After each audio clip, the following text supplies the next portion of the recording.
versus Spain. What a final. Before we get into it, if you enjoyed the video, consider sharing, subscribing, giving the video a like. It goes a really long way. Immediately, I'm going to address a question that I posed to myself when I saw the Spain goal where England robbed. Looking at Carmona's goal, you see England do really well, escaping the initial part of Spain's press. But then this is where I particularly wondered if the referee had an outsized effect on this goal, because Bronze drives up the line, then she drives inside. Toon here is just waiting for that easy pass. As you can see, the positioning of the ref makes that pass. If you get that wrong, yes, it can hit the ref and it should be your ball as a drop ball. But Bronze is doing this at pace, so she doesn't have a lot of time to think about the fact that if the ball hits the ref, it's going to be England's ball. So then she drives inside as the ref drops into the space that she would have passed to Toon. And so Spain get on the ball and the rest is history as they exploit the space left behind by Bronze. Of course, I don't think that England were robbed, mostly because Spain created better chances. I mean, they had that one in the 17th minute where really Bariuelo and Redondo both should have scored anyway,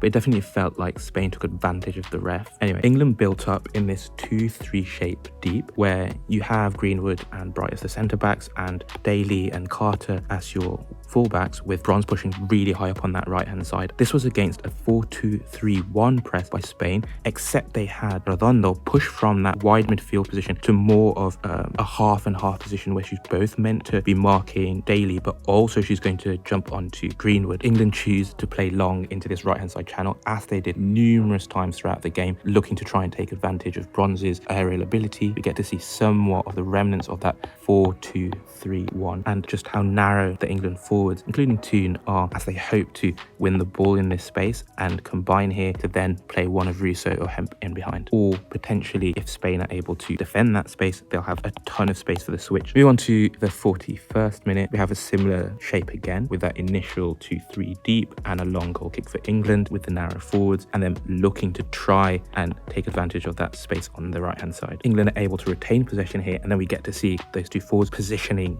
threatening in behind, and of course Spain immediately looking to counter press, which was really important, making it extremely difficult for England to ever counter attack. However, on this occasion, England actually do manage to counter attack, but unfortunately Toon is offside. From that, we get to see part of the 3-1 shape for England in their midfield. It was quite rare that we got to see it, given the counter pressure from Spain. In that 3-1, you're going to have Walsh as a single pivot, and just as in the other games, Stanway and Toon as the number 8s, or potentially Toon pushing up to become another forward with the wing backs particularly high. I thought it'd be good to also show where now Spain still building up in what essentially was a 2-3 or a 2-4-2-2, playing long from the back and having typically Caldente from the left hand side tuck inside so that they could contest second balls and draw Bronze away from that side and create more space for Bariuelo to be able to run into the left hand side 1v1 against Millie Bright. So we see Hermoso here with Bonmati coming short. Of course, this was against a 3-1-4-2 for England, where the wing backs initially position a little bit deeper, and as the ball is played into a fullback, they'll try and engage, but Spain just constantly switch. So as the wing back drops back into more of a fullback position, as the other one pushes up, Spain will just pass it back to the other side, and now that fullback has a ton of space. On this occasion, England are able to halt Redondo here. We've got Greenwood having tracked her. Okay, so this is in the second half. England have made a number of changes. Key one being that they've taken off Russo and Daly, they've brought on James, and they've moved to a 4-2-3-1, allowing them now to play a 2-3 midfield with a single pivot of Walsh and numerous number 10s or number 8s between the lines in James, Stanway and Toon, and an out-and-out winger in Kelly. So we get to see that 2-3 a little bit better here, as well as also the number 8, except for James, who actually was allowed to roam. Unfortunately, on this occasion, Spain regained possession and they try and counter-attack, which was their key method of attack in the second half, as England really piled on the pressure. With their change in formation, they were able to press Spain's short goal kicks considerably better, forcing them to go long typically, and then here with the counter-pressing as well, they just did better and settling Spain. This is the 33rd minute. Initially, we have a 2-3 deep, Teresa as a single pivot, and Spain typically try to play up this left-hand side, utilizing the fact that Caldente would drop and she would be trapped by Carter, creating space for Bariuelo to run in behind her and drag Bright into a 1v1 versus her. But then also you'd have Hermoso pull over to that side too, allowing them to overload this side, and they combined with really nice 1-2s. And during all of this, Carmona is racing up this left-hand side, and she'll also provide another option, this being against England's 3-4-1-2. On this occasion, Spain retreat, but Caldente is still here deep, and so they're able to just pass and relieve the pressure, eventually leading to a long ball in the right-hand side channel, which they fortunately retain. And through Bonmati here, they threaten the counter-attack, forcing England into resetting. Bonmati thinks better of it, and they can settle into their midfield shape. The midfield shape being a 2-3 with Teresa as the single pivot and the two number 8s of Hermoso and Bonmati, although it'll become more of a 3-1 as they attack down one side. So for example, in this occasion, as they attack down the left-hand side, Carmona will be able to push up into more of a left wing position, allowing Caldente to be able to play more inside and combine with Hermoso. And you'll have Onabatie play more central as a CDM or as a right-sided centre-back as needed. And then, of course, if they are pinned towards the touchline on the left-hand side, then they can just switch it back out towards the right-hand side, and then Batie will be the one trying to run up her right-hand side channel. And so we see some of that here with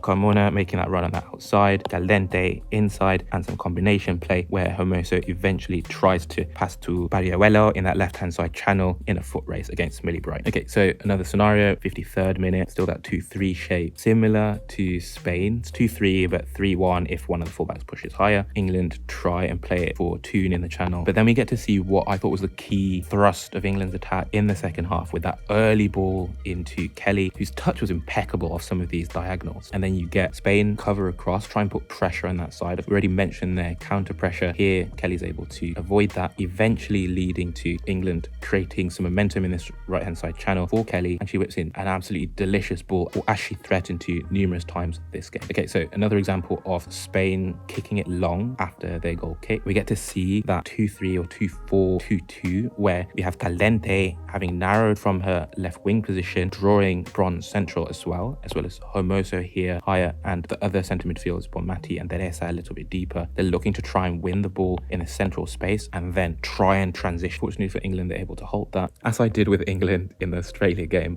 point out that Spain were really good at game management too. So there's a little bit of England's medicine really. Carmona again, later in the game, being touched, rubs her calf, and then just 2 seconds later is doing keepy uppies. But more egregious, after this throw-in, which England are pressing narrowly, she actually then goes and loses the ball to James, who, if England weren't so sanctimonious and chose to play her earlier as they saw the problems that England was suffering versus, for example, Bain's deep build-up when England was still playing that 3-4-1-2 press, they brought her on earlier. They could have got a lot more situations like this where she's able to ride the initial challenge, but then Carmona just brings her down, doesn't get the ball, but the ref decides otherwise, and so Spain escaped quite a dangerous position. Then we get to see how England ratcheted up the pressure in the last 5 to 20 minutes because of all the extra injury time, where they moved to this 3-2 shape. Again, this is just after Barriuelo kicks the ball away after a throw-in. She actually has a yellow card here. Whilst the rest of the players don't know, there's about 17 minutes left of this game. So if she had got a second yellow, she probably should have. They would have been able to play against 10. Anyway, England moved to a 3-2 shape. So you have Carter, Bronze, and Greenwood. There's a lot of license for those wide centre-backs in this situation to push up in possession, but ultimately England were a lot more desperate at this point. They were trying to utilise the fact that they had tons of numbers higher, as well as also Millie Bright having pushed to a centre-forward position. Unfortunately, this didn't really work out that well, one in attack, but then also they attempted to press in a 3-4-3 with her versus Spain, and she doesn't have the pace to keep the momentum of the press going, so it just didn't really work out. And with that, thanks for watching. If you enjoyed the video, don't forget to smash the like button, consider watching some of our other videos, sharing on social media, and with that, we're out.